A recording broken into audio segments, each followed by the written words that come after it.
Salam damai sejahtera bagi kita semua. Saya Pendeta Janri Tumangger akan membawakan garis besar pelajaran Sekolah Sabat yang ke-10 dengan judul Yakub Israel. Pada pelajaran minggu ini kita akan lebih banyak berbicara tentang Yakub. Dia sudah meninggalkan Laban pamannya dan sekarang dia akan pulang dan bertemu dengan kakaknya Esau. Dalam Kejadian pasal 32 ayat 6, Yakub mendengar bahwa Esau hendak mendatanginya bersama dengan 400 orang yang mendampinginya. Namun hal ini tidak membuat Yakub untuk menyimpang atau menghindar dari pertemuannya dengan Esau. Tetapi yang dilakukan adalah dia membuat strategi untuk menemui Esau, kakaknya. Pertama, ia membagi orang-orang yang bersama-sama dengannya. Dia membagi ternaknya juga menjadi 2 bagian. Untuk bagian pertama, dia perintahkan untuk berjalan lebih dulu dengan harapan kalau Esau marah dan memerangi kelompok pertama ini, maka Yakub dan rombongannya punya kesempatan untuk melarikan diri. Kemudian, hal terpenting yang dilakukan Yakub juga ketika akan bertemu dengan Esau adalah Yakub berdoa dengan sungguh-sungguh kepada Tuhan agar Tuhan meluputkan kemarahan Esau darinya. Kemudian yang ketiga yang dilakukannya adalah Yakub mencoba mendamaikan hati Esau dengan memberikan persembahan khusus kepadanya. Dia mengirim kambing, domba, lembu, keledai, unta dengan harapan hati Esau akan dilunakkan oleh pemberian-pemberian ini. Ketika sudah menyeberangkan keluarganya dan juga seluruh miliknya, hartanya, Yakub memutuskan untuk bermalam di tepi sungai Yabok. Dalam Kejadian pasal 32 ayat 24, malam hari itu, Yakub bergumul dengan seseorang sampai pagi. Dari ungkapan yang diucapkan oleh Yakub, kita sadar dan juga Yakub menyadari bahwa yang bergumul dengannya bukanlah manusia biasa, melainkan Tuhan. Di dalam ayat yang ke-26, kata-kata Yakub, "Aku tidak akan membiarkan engkau pergi jika engkau tidak memberkati aku." Dari cara Yakub memohon dan menolak untuk melepaskan orang yang bergumul dengannya, mengungkapkan bahwa Yakub sangat memiliki keinginan yang kuat untuk diampuni oleh Tuhan. Dan memang benar, Yakub akhirnya diampuni oleh Tuhan. Pertanda bahwa ia sudah diampuni ialah namanya diubah dari nama yang mengingatkannya tentang dosanya, yaitu Yakub penipu, menjadi nama yang mengingatkannya tentang kemenangannya, yaitu Israel. Karena dia telah bergumul dengan Allah dan ia menang. Akhirnya Yakub menamai tempat itu, tempat dia bergumul dengan Allah, dengan nama Peniel. Keesokan harinya, Yakub melanjutkan perjalanannya dengan keadaan yang pincang karena pangkal pahanya dipukul ketika bergumul dengan Allah. Dalam Kejadian 33 ayat 1 dikatakan Yakub melihat Esau datang dengan 400 orang bersamanya. Di dalam pasal ini, Yakub diberitahukan memberikan sembah sujudnya kepada Esau sampai 7 kali. Bahkan berulang-ulang, Yakub menyebutkan bahwa dia adalah hamba bagi Esau. Seolah-olah yang Yakub lakukan adalah dia ingin mengembalikan berkat yang dulu pernah dia curi dengan penipuan dari ayah mereka, Ishak.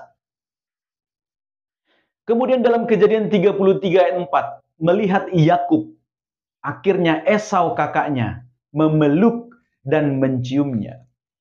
Sebuah terjemahan yang lain katakan Esau memeluk leher Yakub dan kemudian mencium lehernya. Leher yang selama ini dia mau patahkan karena dia ingin sekali untuk membunuh Yakub karena dendam yang dia sudah pendam selama ini. Kejadian pasal 33 ayat 10. Yakub merespon apa yang Esau lakukan kepadanya dan Yakub katakan, "Melihat wajahmu seperti melihat wajah Allah." Ini bukan ucapan yang sembarangan diungkapkan oleh Yakub. Sebelumnya Yakub memang sudah bertemu dengan Tuhan karena dia bergumul dengan Tuhan dan dia melihat wajah Tuhan. Di Peniel, Yakub memperoleh pengampunan dari Tuhan. Dan kali ini, Yakub dimaafkan oleh kakaknya Esau dan mereka berbaikan kembali. Ada pesan yang sangat dalam yang terkandung dalam kisah ini. Seseorang yang dengan rela dapat memaafkan musuhnya atau menghapus dendam yang selama ini sudah membuat mereka menjadi terpisah. Tindakan seperti itu akan membuat kita terlihat seperti Allah, minimal dalam hal karakter, karena Allah Maha Mengampuni. Di dalam Kejadian pasal 34, akhirnya Yakub berpisah kembali dengan Esau, dan kali ini Yakub tiba di tanah Kanaan. Yakub membeli sebidang tanah dan kemudian dia mendirikan sebuah mezbah. Hal ini menunjukkan iman dan kesadaran Yakub tentang betapa dia benar-benar bergantung kepada Tuhan. Yang Yakub inginkan hanyalah dia ingin menjalani hidup dengan kedamaian dan tanpa gangguan apapun yang dapat merusak kebahagiaannya. Tetapi yang terjadi adalah dia memperoleh kesusahan oleh karena perlakuan yang diterima putrinya yaitu Dina. Dan juga karena sikap kedua putranya Simeon dan Lewi berhubungan dengan perlakuan yang diterima oleh Dina. Di dalam Kejadian 34, Sikhem, anak Hemor, raja negeri Kanaan itu, menodai Dina. Tetapi kemudian dia berinisiatif hendak menikahi Dina karena cintanya kepada Dina. Ketika Yakub mendengar hal itu, tidak banyak reaksi yang diberikan oleh Yakub. Karena yang ada dalam pikirannya adalah dia hanya ingin hidup dalam kedamaian. Berbeda dengan Simeon dan Lewi.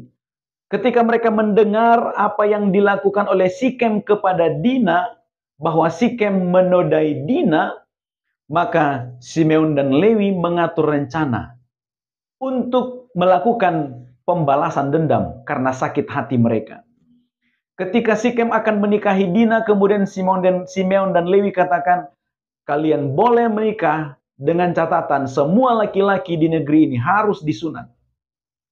Kemudian perintah itu dituruti, tetapi pada hari yang ketiga, Simeon dan Lewi membantai seluruh laki-laki. Bahkan Hemor dan Sikhem pun mereka bunuh. Dalam kisah ini kita kembali melihat sebuah kebohongan dan penipuan.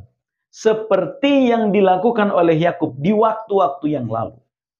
Walaupun Yakub telah bertobat dari kesalahan, tetapi kini ia mengalami kesedihan hati, kesusahan hati atas apa yang dilakukan oleh anak-anaknya. Perbuatan Sikhem memang tidak dapat dibenarkan ketika dia menodai Dina. Demikian juga dengan perbuatan Simeon dan Lewi yang seolah-olah mereka menjadi pembela Tuhan atas tindakan yang tidak benar. Perjalanan hidup seringkali tidak seperti yang diharapkan. Tetapi adalah penting untuk memilih tetap percaya dan bersama dengan Tuhan. Walau keadaan kelihatan semakin memburuk. Kemudian pelajaran berlanjut. Di Kejadian 35, setelah peristiwa yang memilukan hati itu, Tuhan memerintahkan Yakub untuk pergi ke Betel dan membangun mezbah bagi Allah di sana. Kemudian Yakub merespon. Dia memerintahkan kepada seisi rumahnya dan semua orang yang bersama-sama dengannya agar mereka mentahirkan diri, mengganti pakaian, dan menyingkirkan semua berhala-berhala yang ada pada mereka. Kuasa Tuhan bekerja ketika itu. Tindakan Simeon dan Lewi tidak mendapatkan balasan dari orang-orang di sekitar mereka karena Tuhan menunjukkan kuasanya. Setelah semua peristiwa itu, Tuhan kembali mengingatkan kepada Yakub tentang janjinya dan tentang namanya yang sudah diubah menjadi Israel. Kemudian pelajaran minggu ini berakhir di pasal 35. Pasal 35 ada 3 peristiwa yang saling terkait, yaitu ketika Benjamin lahir, kemudian Rahel mati, dan juga Ruben berbuat hal yang tidak terpuji kepada Bilha, gundik Yakub, ayahnya. Rahel melahirkan Benyamin dengan kesusahan yang sangat payah. Di Efrata, di Bethlehem. Pikiran kita dibawa kepada kota Daud ini, tempat yang nantinya Mesias akan lahir. Ada satu pelajaran yang perlu kita lihat dari pelajaran kita minggu ini. Tokoh-tokoh yang kita pelajari ini bukanlah orang-orang yang paling baik hatinya. Namun, terlepas dari itu semua, kehendak Tuhan akan terpenuhi melalui keluarga ini. Tidak peduli betapa kacaunya mereka. Inilah garis besar pelajaran sekolah sahabat kita. Biarlah kiranya kita mendapat berkat rohani dari pelajaran ini. Selamat belajar, selamat berdiskusi. Tuhan memberkati.